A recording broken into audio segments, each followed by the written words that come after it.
Hello, welcome to episode 4 of Schrodinger's Clubhouse. I am your host, Dragonborn, and in this episode, we're actually going to talk about, we're going to be going to another thank you. We're going to talk about another aspect of quantum mechanics. They also arise from the uncertainty principle. See episode 1 for that. But they're called virtual particles. Now you might be wondering, do these have to do with the particles that make up my computer? No, they're not internet virtual particles. They're called virtual particles because they're not real particles. And what do I mean by that? Well, I've set up some cans. Nothing you can't do with them.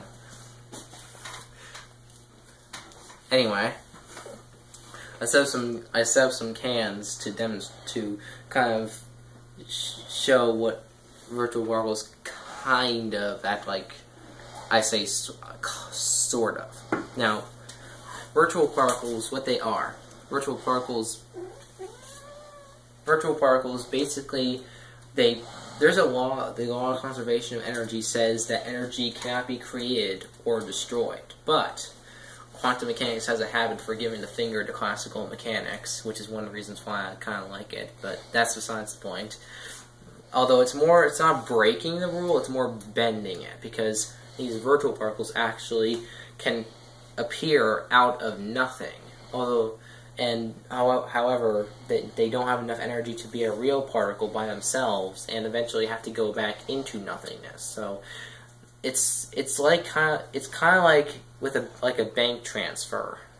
Sometimes, like when you're making a bank transfer, money can appear out of nowhere, but the final result, the original amount of money you sent, some can disappear for a short moment, but can appear back.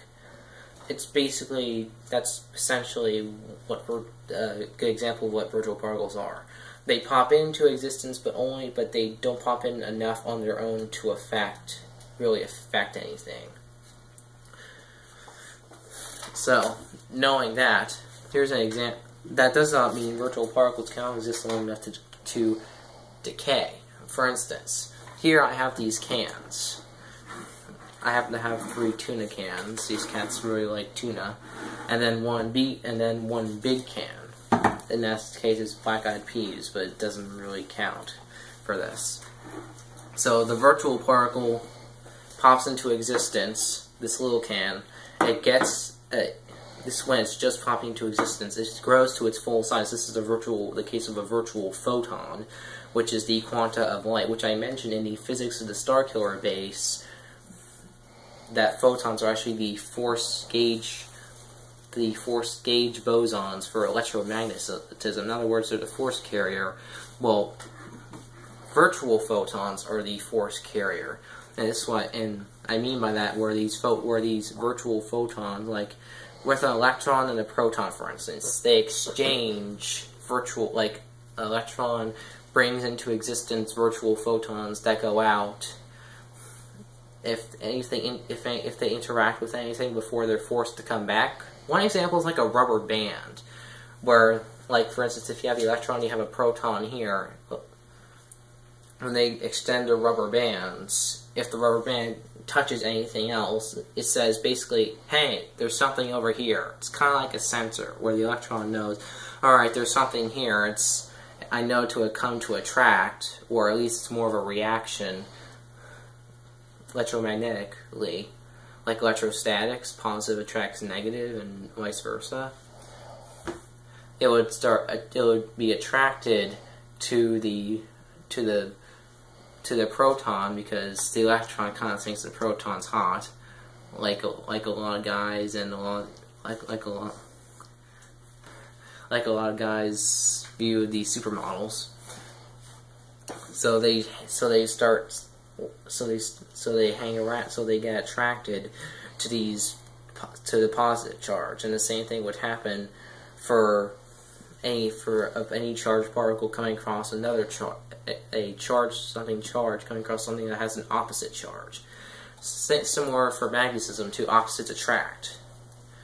And on the topic of forces, almost all 3 of the 4 fundamental forces of nature rely on force gauge bosons, in other words, virtual particles, as the force carriers. So, for instance, the strong nuclear force, which holds the nucleus of atoms together, the protons and the neutrons, those actually, held, the quarks that make up the protons and the neutrons are held together by quarks, which are a type of it's a force gauge boson, but they're also virtual particles. So essentially, even though these virtual particles only exist, and the more energy the virtual particle has coming out of nothing, the faster it has to go back into nothing. And like last week, I mentioned that empty space wasn't really empty. Well, even if you take all the atoms out of space, you still have these virtual particles remaining. And there's trillions upon quadrillions of them. It's called vacuum energy. Teddy, don't eat your butt on the don't eat your butt in the video. Anyway. So that's essential. Those are essentially virtual particles. They come out of nothing, but they come out of nothing. They go back into nothing. The more energy they have, the faster they have to go back into nothing. And 3 of the 4 fundamental forces, like also the weak force, uses W and Z bosons, which help mediate nuclear decay, which is why when this virtual photon fully comes into existence, sometimes, this is how we can detect virtual photons are there, they will decay into an electron and a positron, which is the antimatter equivalent of an electron. The antimatter particle is something that basically has all the same properties except for one thing, its charge. So a positron here would have the same charge, well, it would have all the same things, mass, energy, but with one small thing. It would be positive, and this electron here would be negative. And when matter and antimatter react, another photon, they actually emit gamma rays. So if I got another can, this would be the virtual photon coming into existence. This doesn't always happen. In fact, it rarely happens, but we can detect virtual photons this way by how many times we detect these positrons and electrons coming to a sensor. A virtual photon pops into existence.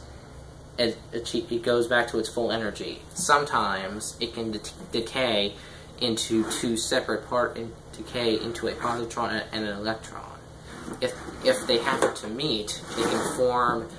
Sometimes they can actually form a real photon, one that will actually last until it's absorbed by something, which then will keep going on. If they form a virtual photon, it will just disappear back into reduce. The amount of energy it has will shrink or decrease until it loses energy to be at 1/3 of its energy, and then it would just disappear back into the emptiness of space. So I hope you like this video and learning about virtual particles. If you like this kind of content, like and subscribe. I make videos like this every week, and I have an announcement, and the announcement I'm making an announcement. I have a new video series that I'm going to make the first episode of right after I post this video. It's called My Mind to Your Mind, in which I actually talk about things that I couldn't get into in the actual normal video. So, for instance, more details on like the Star Killer base video or the episode on quantum mechanics, things like that. I hope you enjoyed. Have a good day, and let the science be with you.